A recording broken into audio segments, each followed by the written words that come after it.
Productivity is how much money you get out for the time you put in. I know this because I went from $0 at age 23 to $100 million plus net worth at age 31, simply by better investing my time. And I'm gonna teach you how I do it so that hopefully you can do it. And I'm even gonna show you my calendar at the end of the video and walk you through step by step how I get good returns on my time. Have you ever had someone reach out to you and say, hey, got a minute? Hey, got 10? Hey, let me introduce you to so-and-so, they're gonna be in town.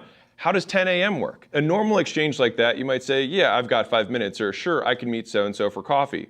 The problem is that for one specific type of worker, that 5-minute meeting blows their entire morning because they can't do the development work they need. They can't edit the video. They can't write the book chapter because it disrupts their workflow. On the other hand, there's another type of worker where for them, it's actually very optimal for them to take that meeting. The question is, which one are you and at what times? Also, special shout out to Paul Graham, who wrote a tiny blog on this 14 years ago. So if time is what we invest and money is what we make from that investment, then the people who are the best investors of time are the ones who make the most money.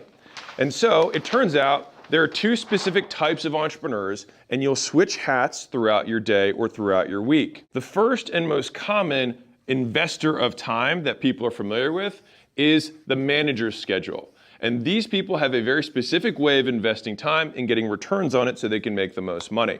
So let's talk about that. Managers divide their time into the smallest chunk possible. They often have 20 plus chunks per day, from 15 minutes, sometimes 5 minutes, all the way to an hour or 90 minutes. And for managers, an empty time slot is a lost opportunity. That's time that did not get a return on investment for them. And for that reason, they treat time like currency. And the only real cost for them to fill is just the cost of coordinating with somebody else's calendar to find a mutually empty slot so that they can work together. Now, on paper, since work on meetings is a mutually filled slot, it makes both people more productive. And so when a manager interacts with another manager and they mutually fill a slot, both of them make more money. Now, they talk to lots of different people and do many different kinds of tasks all day long. This is the nature of the manager. They collect data, they report data to persuade, to lead, to train, and encourage, and make other decisions one-on-one and sometimes in groups of people. For them, they have a pretty clear beginning of the day and a pretty clear end of the day. The day begins when they start preparing for their meetings, maybe 30 minutes or an hour beforehand, and it ends at the end of their last meeting. Now, if they prep for the next day, then they could add that on top, but more or less, the duration of their day is directly proportional to the duration of the meetings they have. They basically work until their last calendar slot, and that's how their day works. And this is the key point here. The main objective of the manager is to use up all their chunks in the day so that they maximize their time. A fully booked day is a maximally invested manager. They've used up all of their time slots, and so they are productive. Now, the second type of time schedule management is something called the maker. And this is one that the vast majority of people do not know.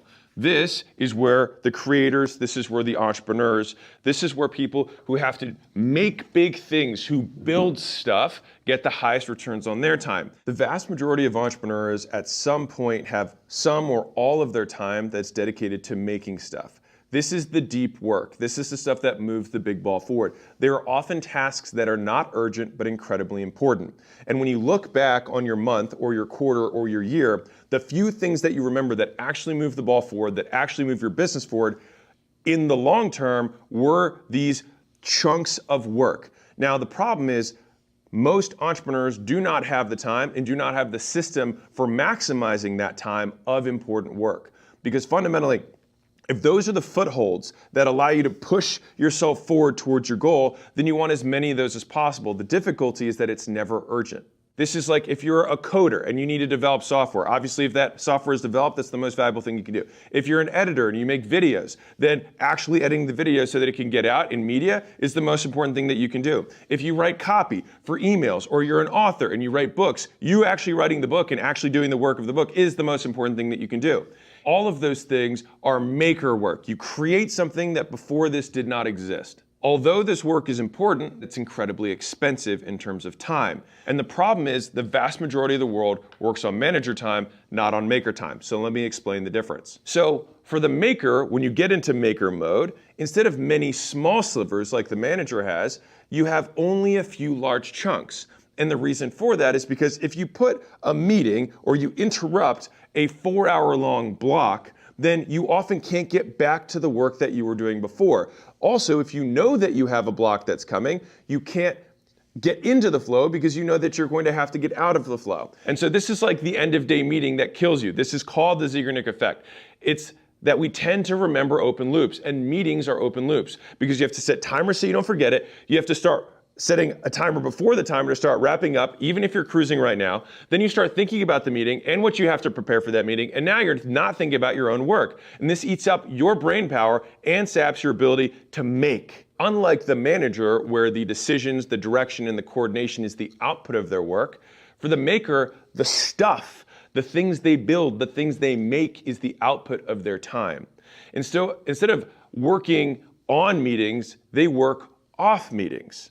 They work on projects that can't get done in 30 minutes. Sometimes those projects last weeks, months, quarters until they're done. And so the way that that work actually looks is that most makers have a set start time but variable end times. So unlike the manager where they know when they start and they know when they finish, most makers work open to goal. If you've ever lost yourself in your work and you're like, man, I just want to keep riding this high, I want to keep riding this flow, that's what it feels like to make. You want to stay in there as long as you possibly can. And that's why having no cap on the day allows you to get lost in the work and produce more than you ever could. So if you have only large time chunks, that means that you only have 1 or 2 per day. Sometimes 3 if you're working 18 hours.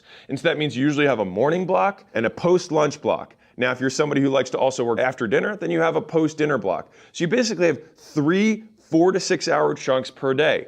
That's it. And on a sustainable basis, most people just have 2 per day. And so if someone takes 1 meeting in the morning, they blew one of your 10 work blocks per week if you only work 5 days a week. And so someone's taking 10% of your total output by having 1 meeting.